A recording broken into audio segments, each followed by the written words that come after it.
As you listen now or later, or now and later, you may begin to wonder, what would it feel like to forget all the old thoughts, the ones that no longer serve, while something deeper, richer and newer begins to rise, like breath beneath still water. And there was a time, wasn't there, when you used to think fear was something to run from, and maybe now you'll notice it's something else entirely, a doorway perhaps, a compass, a transformation in disguise. And as you focus on combining all these ideas, beliefs, concepts, and install them unconsciously as your new belief system, you see, there was a person, maybe like you, maybe not, who believed they could only be safe when others were near. They feared the moment when the familiar faces would vanish, when silence would speak louder than presence. What they didn't realize then, and what you're realizing now, is that solitude is not absence. It's presence magnified. When you're alone, you're never truly alone, because your mind, your soul, your memory, your power, they're all with you, all the time. They're listening now. Imagine each time you feared being alone, you're actually hearing a whisper of your deeper self, calling you inward, not outward. Because being responsible is not being abandoned, it's being crowned. When the world says, it's all on you now, what it really means is, it's finally time to discover who you really are. Isn't that fascinating? Isn't it curious that some people, somewhere, once believed that death is an ending, and yet, if love remains, if memory breathes, if purpose lives on, what truly dies? And if nothing truly dies, but only shifts form, like sunlight on water, then maybe death is not the destroyer of support, but the revealer of inner support, of immortal connection.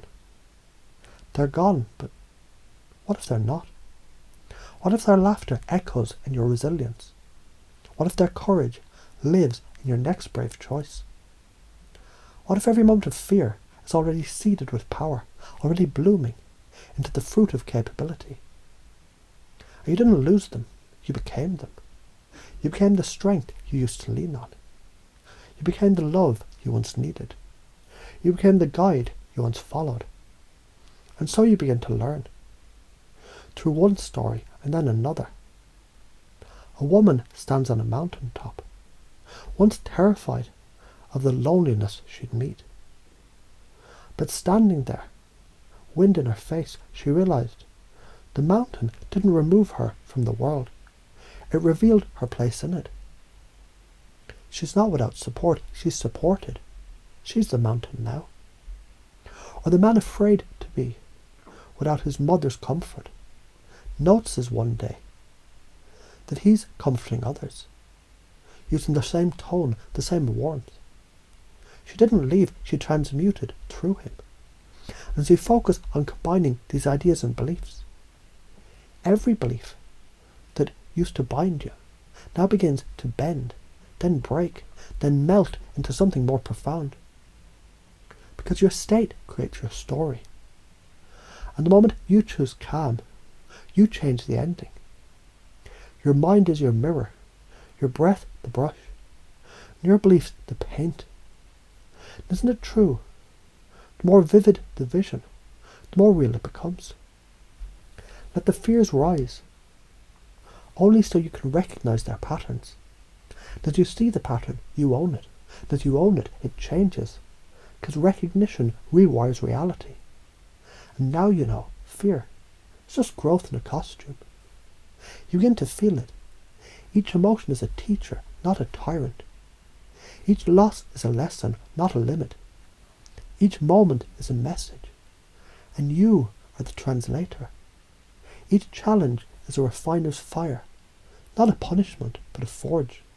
Because now you're the kind of person who sees every storm as proof that you can swim deeper, who meets grief with open arms and says, "Teach me," who welcomes silence as a friend with secrets. And when you say, "I fear being alone," you now hear, "I'm learning to be whole." When you say, I fear responsibility, you now feel, I'm stepping into my power. When you say, I fear no one will help, you remember, I'm always supported from within and beyond. Because deep within, there's a fire that never extinguishes, a truth that never falters. And it says, you are resilient. You are resourceful. You're radiant. You're ready. And the more you act as if it's true, the more it becomes your truth. Your reality catches up to your belief. The strongest frame wins. So frame this moment now as the turning point, the origin of a legend, the rebirth of your certainty. And because you believe, you take action. And because you act, you find momentum. And because you move, you meet support. And because you're supported, you rise. Now ask yourself, who do you become when all the fear turns to fuel? You become the one that others lean on. You become the warmth that you feared losing. You become the mentor you once sought. You become unstoppable. Because now every belief, every pattern, every behaviour, it aligns with this truth. You were never meant to be rescued. You were meant to be revealed. And now you know. You're not afraid of the dark. You're the light. So now it's time not to escape fear, but to embrace the version of you that fear was pointing toward all along.